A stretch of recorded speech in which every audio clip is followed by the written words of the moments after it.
it's Deanna. Welcome back to Ribbon Candy Hooking. Today I'm going to do a video on hooking with non-traditional materials. So still cloth and yarn, but not wool. So this is going to be a video for people who have been loving the new style of rug hooking, colorful, uneven, unpredictable, the sort of Canadian school of different heights, different textures popping through, new world, fun world, colorful world. And those people are using a lot of non-traditional fibers and textiles, so not wool strips. So sometimes it's good to blend things that are a little bit unusual, like the things I'm about to show you, with your wool strips. I would never recommend doing things that are just in fancy fibers or novelty fabrics and then putting it on the floor, because it won't have the strength and durability of wool. But I would say for doing stuff on the walls, particularly with the holidays coming up, it is great to think about and look at how some of these materials handle, and most importantly, how they hook. It's one thing to look at material at the fabric store. It's another thing to know in your mind how it will hook. Now, one of the good things about novelty fabrics is, is that they are generally cheap. And particularly if you have stores like I do here, like the Joann's, Michael's, those kinds of stores, you know, they always play the coupon games, and that's why people stand in line for hours, because, you know, the thing might say $20 a yard, but you're going to end up getting it for like $2 at the end of the day with the coupons. That drives me nuts. I wish they would just sell stuff for what they're willing to sell it for and forget about wasting people's time with coupons. But the point is that these fabrics are not expensive. And what a great way to introduce some color, some texture, some punch to your pieces. So I'm going to be hooking quite a number of these right now, and you can see how they actually hook. That is the only thing that matters, isn't it? So let's get this ready here. I can see I just dropped something on the floor. Yeah, I just dropped a something. I want to get to as many of these as I can without making this a long video. Pardon the never-ending mess of my life. It is what it is. So I'm just going to punch on a real small frame right now, my little travel frame. I'm going to put a scrap piece of monk's cloth on there. Monk's cloth is so good for grabbing, for me, I prefer it to linen for grabbing things that are thin and small, like thin yarns. I anticipate some of these fabrics are going to be thin. So I like monk's cloth because I feel like the holes are tight and they're just ready to go. So let's get started with this one. This is a velvet. This is called burnt velvet. So it's so pretty. It's not a stretch. It has no stretch at all. It has metallic lines running through it, but it has been machine burnt like a stencil to make a pattern. And the things that we're going to look at in this video is, does it rip? Does it cut? Do I cut it with my cutter, my expensive cutter, or do I cut it with scissors, or do I just rip it? That's part of what we're going to do here. So when we're looking at burnt velvet, it's a beautiful fabric, right? It has a beautiful look. You can surely see this as a holiday possibility, certainly a winter possibility. There's a lot of sheer areas in this kind of cutout fabric, but there's also a lot of very solid areas. So let's first do our first, let me get this on here first, my scissors on here and my hook. Just got my regular large hook, primitive hook. So I'm going to start here and say, does it rip? It does not rip. So you are going to want your scissors for this. As far as, oh, here they are hiding right in front of my face. As far as using your cutter, I would say, rule of thumb, do not use your cutter for any novelty fabrics. Some of them might be okay, but you just don't know. You don't know, I don't know. You could end up really dulling your blades of an expensive cutter, and who needs that? You're better off just using a pair of scissors, or not even fancy scissors. These are just Fisker's scissors, but you know, even less fancy craft scissors or whatever. So with this, I'm cutting my strips.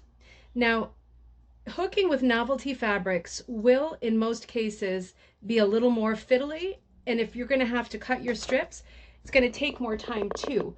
But this is one of those, situations in life where you have to decide whether the reward outweighs the PIA, pain in the butt factor. That is a decision only you can make. The way that these hook is often so beautiful that I feel that the aggravation of spending extra time with cutting definitely outweighs the use of time, the aggravation of spending more time doing that stuff, the prep time, and the added difficulty of often hooking these fabrics. But that is something only you can decide. So I have a real wide strip. This is probably a 9 if I were to cut it. Again, I wouldn't recommend using your cutter.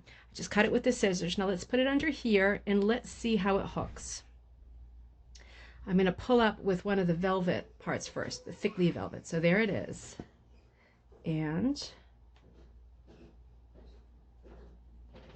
it's a little more fiddly, but what it is doing is making, I'm going to pull you even closer to me. It is making a nice big fat loop. Because this is burnt velvet and it is uneven in design, in other words, here's a leaf, here's a negative of a leaf, and then you're just down to netting, it's uneven. But what I am getting is a nice, I'll bring you in for a close-up, is a nice pattern of thick velvet. You might have to fool with the loops in between, right? Because it's very irregular in every way. You're going to have to fool a little bit, but it is pulling up, particularly on the velvet parts, it's pulling up big, wide, fat, nice pieces. I'd pull them up a little bit higher than you'd pull most things up. It's going to want to fall down, but if you want it to fluff itself to its max, pull it up a little bit further than you would pull up a wool strip. So this is how this is hooking. I can feel underneath, I'm almost at the end of this. It is irregular. You know, don't do a perfect Pearl McGowan design with this. This is irregular. That was the whole strip right there. I hope you can see that. Let's see. So that's the burnt velvet hooked. Now I think that's real pretty. It gives a nice effect. Again, you would not want to hook an entire rug with that, but hooking a little piece of something would be great.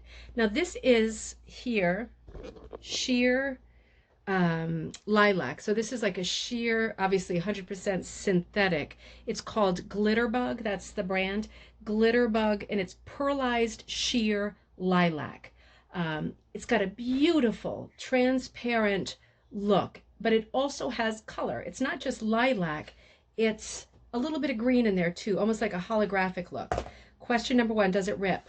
Yes, it rips.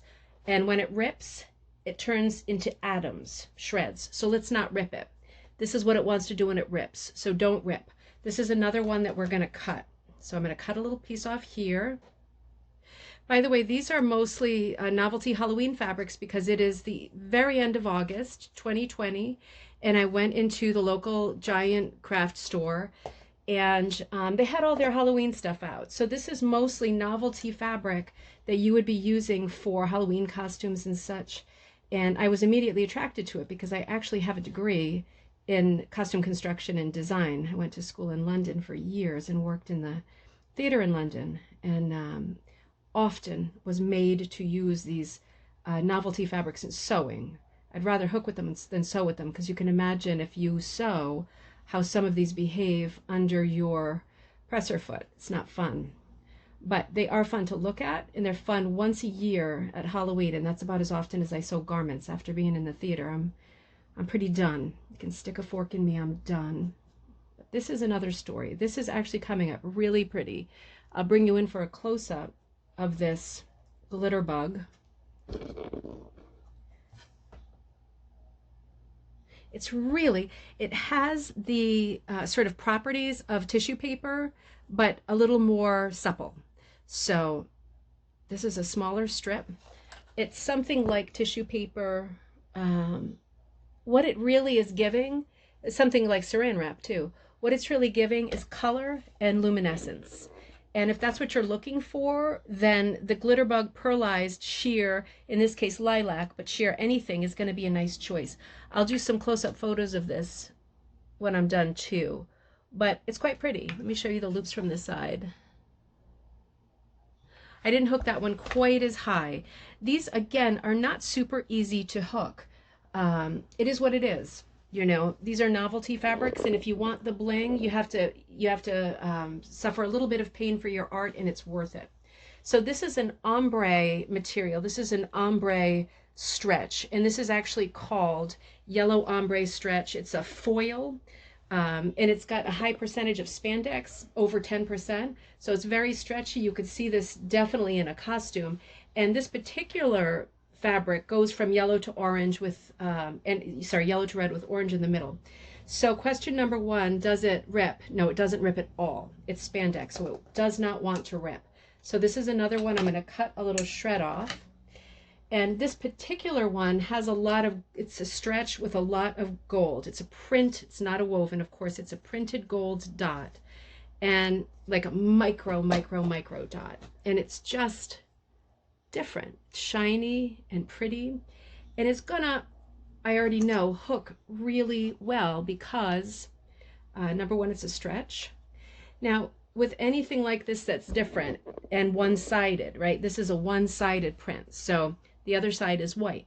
That is going to be problematic. Make sure that you are signed up for that kind of aggravation in your head. I don't think I would leave the loops on top for beginning and end. You know, you always leave your tails up in hooking. So I'm going to give this one an immediate thumbs down, unless it changes my mind really, really immediately. Actually, that might have changed my mind. It comes out really pretty when it comes out. That sounded very simple, didn't it? Now, it comes out like a little bow, like a little Minnie Mouse bow when it comes out right. But you can see with every one, there is a bit of a struggle pulling it through. Now, because the ends want to fold over, so you just have to fool with them a bit with your hook. There's only one piece underneath, and I'm not going to pull it through because it's just going to be white again. I will say, if that is the look that you want, that is beautiful and it's going to go well, but it's going to take you a lot of extra time fooling with each loop as you pull it up. If you only need loops in a very small area, then this is going to work great. Also be ready for this. Do you see how on the other side, you can see the white on the side? Of course, you don't typically see the sides of your loops, but there is the chance that with a material like this that is printed on one side, you might have troubles with seeing the edges of it. So I personally wouldn't go for that kind of thing, a printed on one side stretch, because I feel like the margin for error is just too high, the aggravation level too high. So next I've got this gorgeous, right? How 1920s is this? So Art Deco that it's crazy. I can see my grandparents wearing this stuff. This is called crushed silver lemay. So it's actually been crushed, wrinkled by machines, permanently wrinkled. And it's meant to look like this. It feels like tissue paper. It's a bit transparent. This is not going to be one that you are going to want to rip. Again, this is going to turn to shreds like the last Lemay type of fabric we tried. But God, is that gorgeous. It is gorgeous. So let's see. Try to hook like this so you can see a bit better. Let's see what this one does. It feels like stale. If there was any food that was the weight of, for example, a paper towel, it would be that stale. That's what it feels like. It's very crunchy and dry underneath. And as I'm hooking it, it wants to, I'm struggling a little bit. It wants to kind of undo itself. But I got a loop through. And here comes another. It's fiddly. It's definitely fiddly. It wants to unravel as it goes. It wants to sort of vomit glitter as it goes. I only have enough for those loops. I must have cut a really small piece. But you can see that was a wide strip that I cut, and it's really shredding as it goes. Now, the only thing I would say is if you are in love with Lemay and you are determined to use it, then what you should do is just cut the selvage off. The selvage is not going to give you the same grief as the body of it, right? The selvage is the very edge pieces, and when you hook those, it's much thicker. It has a lot more integrity than the rest of, yeah, this is real thick. Of course, you get a tiny strip of selvage on each side, come on, Deanna, of the material. So 99.99% is going to waste. Maybe you can do something else with it, drape it around a scarecrow or something for Halloween, a glitzy 1920s scarecrow. But the best part of this material for a hooker is the selvage. I'm not struggling at all with with the selvage, but I struggled a ton with the body of it. It still wants to unravel as you go along. It wants to. You might want to trim it down at the end, but again, if you're looking for like a river that's gleaming like diamonds, if you're looking for something that is super, super, super silver, like tinsel on a tree, that's not going to be a bad choice, but you are going to struggle with everything except the selvage. Even the selvage is going to put up a pretty good fight. Now I'm on to this next knit. This is a two-way knit. It is a stretch metallic. So this comes in every possible color. So many different stretch metallics. This is 100% synthetic, and again, printed on one side. So you know and can anticipate we might have the same problem that we had with the ombre, in that it wants to show its little belly all the time, and you're struggling with the white edges all the time. And indeed, I feel it's actually worse. It almost looks like batting or fluff as you pull it through. Again, I had a fairly wide piece. This one was probably cut to like an 8, the equivalent of like an 8. So a pretty wide strip. But you are seeing on every single loop on the edges, you're seeing white on both sides. And no matter what you do to sort of primp it down, you're getting a lot of white. Let me show you this side. This is what I mean. It's almost like cotton ball Q-tip white. Again, I'm going to take a close-up of this for the main thumbnail picture. So these two next to each other that were one-sided prints are both really rough for the same reason. Now this is really different. This is called sparkle mesh, and it almost looks like a cobweb. It has no stretch. Actually, it has a little sideways stretch, no up and down stretch, sideways stretch only, no bias stretch either. It looks like a little sparkle cobweb, very iridescent, very, very pretty. It's sparkle mesh, and this color is called Parfait Pink. I'm not even going to waste time trying to rip it, because there's no way this is going to rip. I'm going to cut a really wide strip of this. So I've cut a strip that's about 1 inch wide, because we know that this is going to put up something of a fight. Now, one thing that you could do with stuff this thick is just fold it in half. That's one way of going about it. But before we get there, let's see if there's any chance of hooking it without folding it in half. When you've got these really fiddly materials, if you are folding them, that actually worked really well. I'm going to start further down so we get some traction going. It actually hooks well. You fool with it underneath to make sure it's going into the mouth of the hook, and that you're hooking it pretty confidently, and you're pulling it up, and it is sheer. So you're going to get color and substance, but man, it looks like a puff of air. This coming out of a chimney on one of those Cushing pieces, the winter pieces, you know, little 1920s cottages, this coming up into the air out of a chimney or as a cloud is really good. My hand is having a bit of trouble underneath capturing the whole thing every time, but it looks like gift wrap. It looks like colorful air. It has a hologram quality to it, again, because of the amount of metallic in it and the amount of purple in that hologram green that's in there. But it is really, really pretty, and it's honestly not that hard to hook. It's also not substantial. So, you know, when you're, oop, I got stuck on that one. When you're hooking something like that, you're not hooking it for the color, right? You're hooking it for the effect. It gives a really pretty effect, I think. I really like that. It's real specific. You know, it's really, really specific. Now, this gold is different than the silver that we had. This is tissue gold Lemay. So this is tissue gold is different than the crushed. They're all a little bit different. You can see from the way it's frayed already that this one is going to want to fray. I'm not going to cut it at the selvage because I want to cut it somewhere that's true to show you. I'm going to cut it wide again at almost 1 inch because I am anticipating this giving us a hard time because it's a Lemay.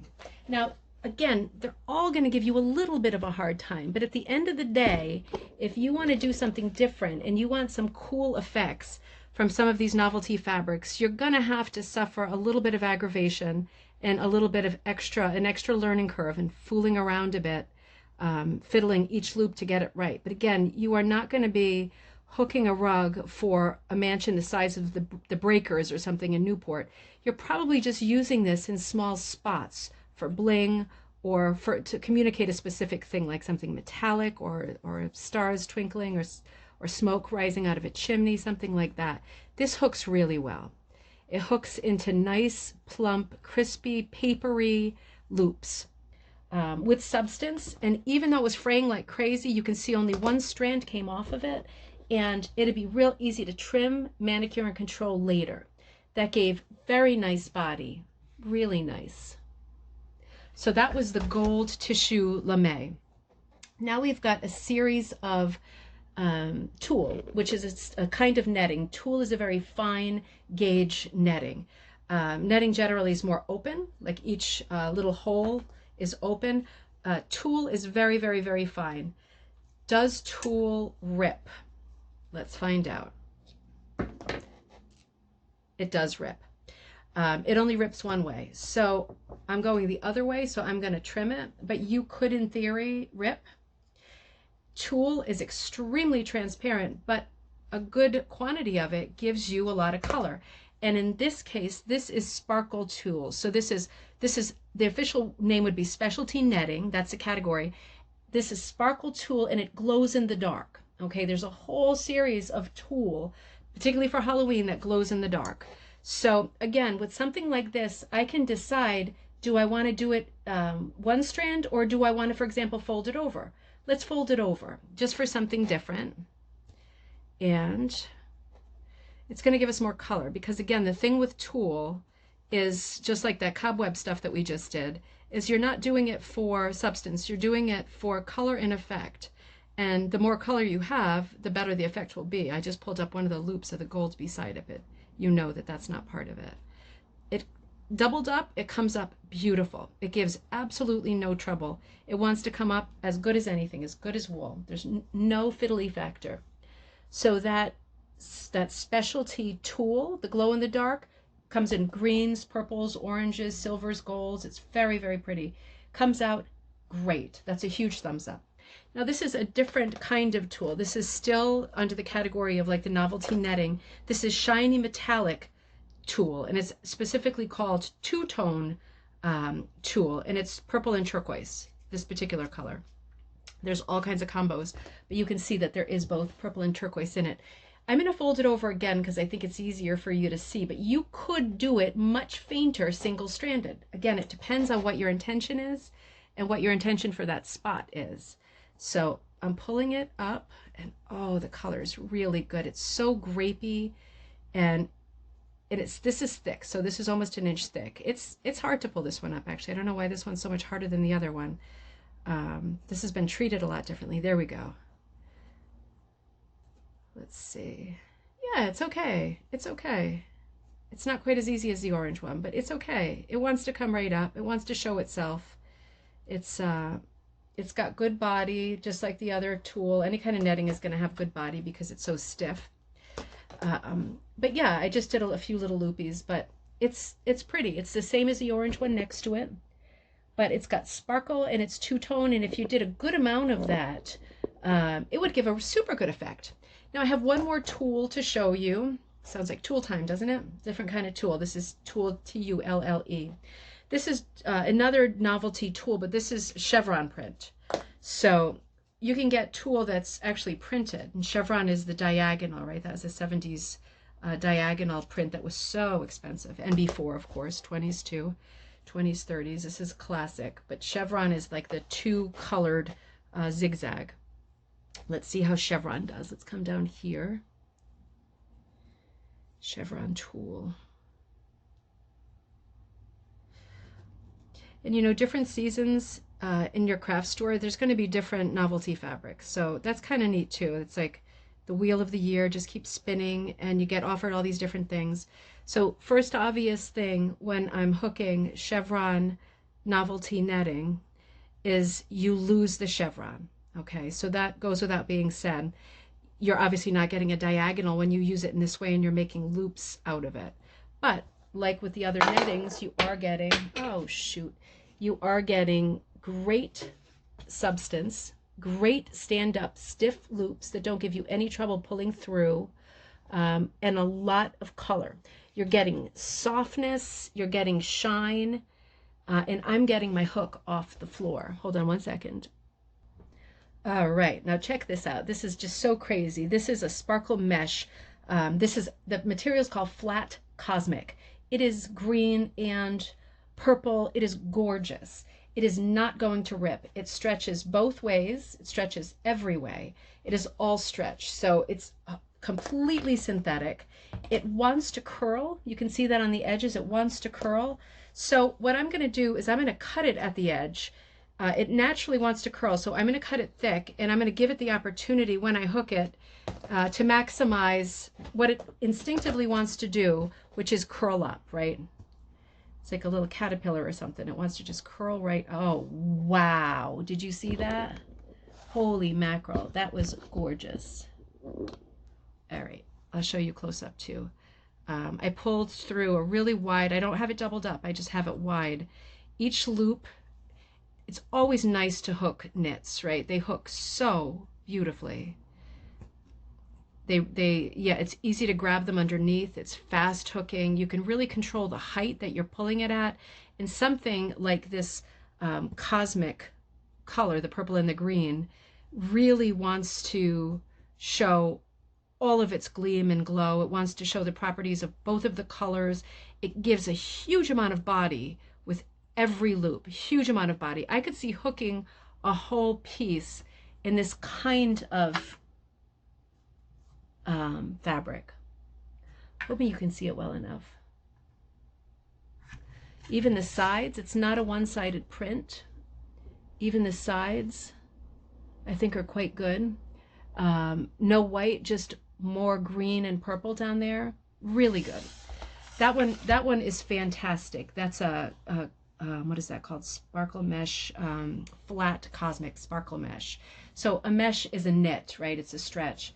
And that just came out exceptionally well. Sorry, exceptionally well. So I think we're coming to the end of our fabric. This is a crazy one. This is called Oil Slick. This is a cosplay. That's I think the brand and the designer on this and on a lot of the holographic and metallic ones. The designer is called Yaya Han. So YAYA space HAN. You're going to find these in craft stores. I haven't hooked with this one yet. This is, the material is called 4-Way Oil Slick. And again, it wants to curl, but in this case, it's one-sided. So this could cause us grief because this is obviously not going to rip because it's completely not fabric. It's almost like a thin, swimsuit or something like that. It's a weird, waterproofy material. It's got a lot of color. It's got a lot of effect. The question is, will it hook well? Let's see. I'm going to put it next to our mesh. The mesh for me was the winner. The burnt velvet was great too, and the netting was great. So right away, I'm going to pull it back down. We're going to have that issue with wanting to show the back side, which in this case is black. With the others, it was white. Now, I'm folding it under with my hand, and this is where fiddly factor comes in, where you know yourself what you can deal with. But wow, when you fiddle it from behind, that didn't sound right, but you fold the edges under, it's giving me a different shaped loop each time. If I had cut it thinner, I might have more control over it. I was afraid if I cut it thinner though, too much black would show, because at this width, I can fold it behind. I can fold it under behind. See, the black wants to show there. Super stretchy. So if you're using it and you get the back showing as you pull through, just pull it through, try again, refold it underneath with your fingers, pull again, and see if you can pull up something that's all color. Now, it really does look like an oil slick. It gives a little resistance because there's so much stretch. It's also so rubbery that it's almost like, it's fighting me. But it's real pretty. It's highly colorful. It's very hard to control the loops as you pull them up. It does have an oil slick quality. It's pretty. I could see using it in water. If you like hooking things that are kind of fantastic in the literal sense, this could be a good one for you. And like I say, if I was going to take more time, I don't want to make the video endless, but if I was going to take more time and cut them exactly and have, give myself more time hooking them and folding them under, I'd probably be able to control these a little bit better. But I like the way they came out. I like the way all of these came out, with the exception of the 2 stretch materials that were printed on one side. This one, the oil slick, it didn't matter to me because it's black underneath, so you can't see it as well. But with the other 2, the stretch metallic and then the ombre stretch, those 2, it's really obvious that they are white materials that are just, if you blow on them, so to speak, you're going to see the underside of them. The netting came out great. The 2 Lemays were okay. They want to fray constantly, but there's nothing more metallic than a Lemay. Burnt velvet was great. This cobwebby tulle was great. And the mesh was fantastic, and the oil slick was fantastic. So let's quickly look at some of the yarns you might want to use, because we don't always just hook with wool or material. You also, I know, hook with yarns from time to time. So let's look at some of these real quickly. This is like a mohair blend. It's got a high twist in places, and it's mostly mohair. There's definitely some synthetic in here, but it's fairly thick. It's like a DK weight. It's a novelty yarn. I don't know what the brand is. These are just ones I had left over, but I'm going to pull a few of these guys through. With these novelty yarns that have varying widths and fiber content as you go on, when you're hooking, it's different than knitting or crocheting. It's much more specific, the amount that you're showing each time. So you have to be a bit more careful about where you're pulling, how much you're pulling, all that. But a nice thick mohair mix like this is going to hook really well. It looks furry and soft, but there are bits of it that are clumpy, and they're going to give you a hard time when you pull up a clump. You have your choice between fooling with it or leaving it. Now, if we're talking about the Canadian style of hooking, you do see a lot of clumps on the surface. You see them pull through giant fiber clots, and it's part of the beauty of the piece. So it's up to you what you're trying to do, but just know that when you're hooking with novelty fabric or novelty wool, you cannot control exactly what you're getting. So you should be trying to get something that's a bit erratic and unpredictable, because if you want something predictable, sticking with wool strips is the best option. Now this is like an eyelash yarn. It's a 2-ply, right? One ply is chenille and the second ply is eyelash. So this has a very high aggravation factor because it's 2-ply. But let's just see. You know what I'm going to do is just cut it, fold it, and hook 2 layers at once, because I don't want the chenille to fall away from the eyelash. Let's see. And there's going to be absolutely no way when you're hooking eyelash that you're going to be able to control. And I just want to add as a PS, if you are interested in these fabrics that I just used, and you comment, as long as I still have the supplies, I bought like a 1/4 yard of everything last night to do this video. As long as supplies last, if you want to send me a message or a comment, I'm happy to send you some of each of the things, like a little swatch of all of the fabrics and the yarns that I just used.